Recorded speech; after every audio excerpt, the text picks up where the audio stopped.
Goeiemôre, 29 Mei. En so 'n bietjie 'n update van die refugee program.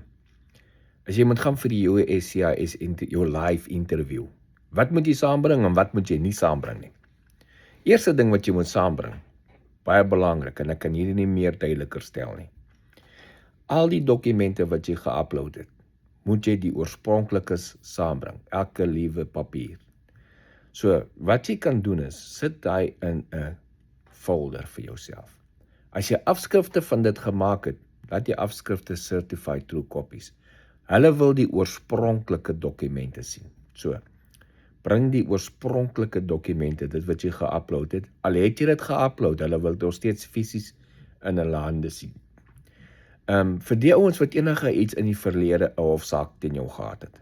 Jy het 'n aanklag gehad en jy was hof toe. Dit is baie belangrik om 'n aanklagstaat te kry wat jy moet hê en die staat wat wys dat jy gedischarge is, onskuldig, whatever die case may be. Hulle stuur mense alweer terug wat net een van die twee dokumente het. Hulle sê, bring vir ons die ander ook. En hulle weet van alles wat jy gebeur het. As jy in die hof enige tyd gearresteer was vir enigiets, gaan hulle daarvan weet. So bring die papiere wat dit betrokke is daarbey. Either way, of jy nog skuldig gevind is of nie, bring die papiere wat jy kan. Nou, dit is belangrik, want as jy daar aankom, jy gaan parkeer by 'n parkeerarea, dan word jy met 'n bus ingery na die plek toe wat jy die onderhoud gaan doen. Wat kan jy daar aanbring? Bring vir jou water, botteltjie water, snackgoeders wat geseël is, soos kos, snackies, iets om te eet vir jou, veral vir die kinders. En that's it, niks anders nie, en jou folders met jou papiere aan.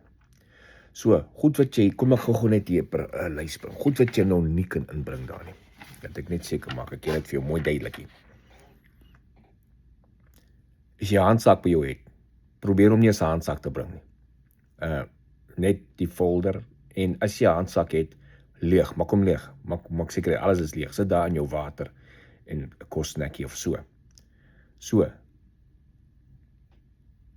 enige elektroniese uitrusting, enige iets, kan nie inkom nie. Selfoon, iPad, iPod, whatever, niks. Game, niks.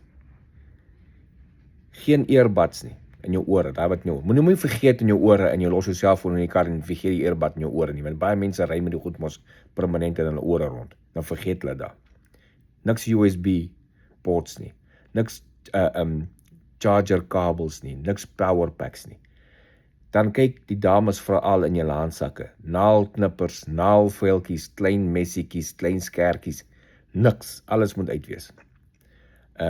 Magnete nogal, enige magnete, enige powerbanks, enige lighter, enige videoetjies, enige sigarette, niks, dit moet buite bly. As jy daar aankom by die plek waar jy geïnterview, dan gaan jy gedeursoek word. As jy enigiets van die goed by jou het, dan moet jy op die bus klim en terug gaan parkeerarea toe om goed in jou kar te gaan bære. So, wanneer jy daar by jou kar geparkeer het, jy klim uit, maak seker jou sakke is leeg, broeksakke is leeg, alles is leeg. Jy het die papiere wat jy moet hê by jou, al jou dokumentasie, en jy het jou water en 'n kosdingetjie, that's it. Enigiets anders gone, los in die kar. Selfs hier in Amerika, die mense wat hier aangekom het, as jy gaan vir Social Security of whatever, hulle soek die oorspronklike dokumente daar. As jy het nie, jy gaan jou terugstuur. So, as jy nie 'n tweede interview wil hê nie, weens 'n delay oor 'n papier, maak seker die alle papiere by jou. En al die dokumentasie wat gevra is by jou. En dan sit fyn. As jy dan deurgaan, is jy klaar. Dan behoort jy klaar te wees met die proses. Enige rede vir ander rede vir 'n tweede interview, as hulle iets daarna opgetel het wat hulle moet net seker maak met jou. So, dis vandag. Hoop dit help hierdie inligting. Geniet die dag verder. Cheers.